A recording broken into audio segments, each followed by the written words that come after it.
Hello hi friends, நாளைக்கு வந்து bank Nifty intraday வந்து பார்த்திங்கன்னா நான் சொல்ல போகிறேன். சப்போஸ் 400 பிரேக் பண்ணி மேலே போச்சு அப்படின்னா கண்டிப்பாக மார்க்கெட் மேலே போகிறதுக்கு உண்டான ஒரு வாய்ப்பு இருக்குது.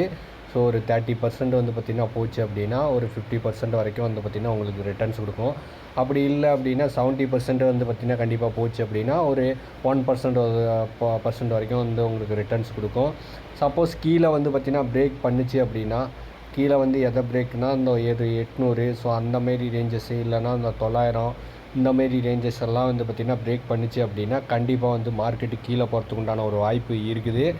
ஆனால் முக்கியமாக பாசிபிலிட்டி எந்த பக்கம் இருக்குதுன்னா அப்சைடு தான் இருக்குது. ஏன்னா ஸ்டாக்ஸ் எல்லாம் நல்லா பர்ஃபார்மன்ஸ் பண்ணிகிட்டு இருக்குது. ஸோ மார்க்கெட்டு அப்சைடு போகிறதுக்கு உண்டான பாசிபிலிட்டி தான் 100% இருக்குது. ஸோ பொறுத்திருந்து வெயிட் பண்ணி நாளைக்கு வந்து உங்களோட என்ட்ரியை பொறுமையாகவும் நிதானமாகவும் எடுங்க. கண்டிப்பாக ஒரு நல்ல ப்ராஃபிட் வந்து பார்த்திங்கன்னா கிடைக்கும். உங்களுக்கு ப்ராஃபிட் வந்து குறைஞ்ச அமௌண்ட்லேயே நீங்கள் வந்து பார்த்திங்கன்னா க்ளோஸ் பண்ணிக்கோங்க. ஏன்னா அப்படின்னா நீங்கள் கொஞ்சம் கொஞ்சமாக மார்க்கெட்டில் நீங்கள் எடுத்திங்கன்னா அதை ஒரு மந்த்லி ஒரு ப்ராஃபிட்டாக வந்து பார்த்திங்கன்னா வச்சுக்கோங்க.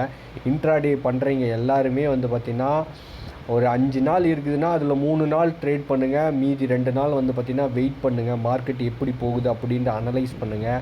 இப்படியெல்லாம் பண்ணிங்கன்னா மட்டும்தான் இன்ட்ராடேவில் உங்களால் வந்து பார்த்திங்கன்னா ஒரு மந்த்லி ப்ராஃபிட் வந்து பார்த்திங்கன்னா உங்களுக்கு கிடைக்கும். இல்லைனா வந்து பார்த்திங்கன்னா கிடைக்கிறது ரொம்ப ரொம்ப கஷ்டமாக இருக்கும். ஸோ அதனால தான் நான் சொல்ல வரேன். ஸோ மார்க்கெட்டு வந்து பார்த்திங்கன்னா நாளைக்கு உண்டான இன்ட்ராடேவை நான் சொல்லிட்டேன். ஸோ மார்க்கெட்டு வந்து பார்த்திங்கன்னா பிஸ்னஸ் அது வந்து பிஸ்னஸ் நடந்துகிட்டு இருக்குது. ஸோ மார்க்கெட்டு பொறுமையாக நிதானமாக தான் வந்து பார்த்திங்கன்னா நகரும். அதனால நீங்களும் பொறுமையாகவும் நிதானமாகவும் தான் வந்து பார்த்திங்கன்னா என்ட்ரி எடுக்கணும். மார்க்கெட்டுக்கிட்ட காசு இருக்குது, ஆனால் உங்கள்கிட்ட காசு இல்லைன்னு தான் நீங்கள் மார்க்கெட்டில் போட்டு காசு எடுக்கணுன்ட்டு வரீங்க.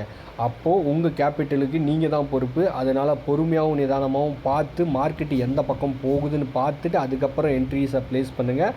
ஒரு நல்ல ப்ராஃபிட் வந்ததும் நீங்கள் க்ளோஸ் பண்ணிவிட்டு ரெஸ்ட் எடுத்துக்கிட்டு இருக்கலாம். ஸோ அதுதான், வேறு எதுவும் இல்லை. Thank you friends. இந்த வீடியோ உங்களுக்கு பிடிச்சிருக்குன்னு நான் நம்புகிறேன். லைக் பண்ணுங்கள், ஷேர் பண்ணுங்கள், மறக்காமல் சப்ஸ்கிரைப் பண்ணுங்கள். அடுத்தடுத்த வீடியோ கண்டினியூஸாக வந்துட்டு இருக்கோம். அடுத்து நிஃப்டி 50 பற்றி போட போகிறேன். Thank you friends.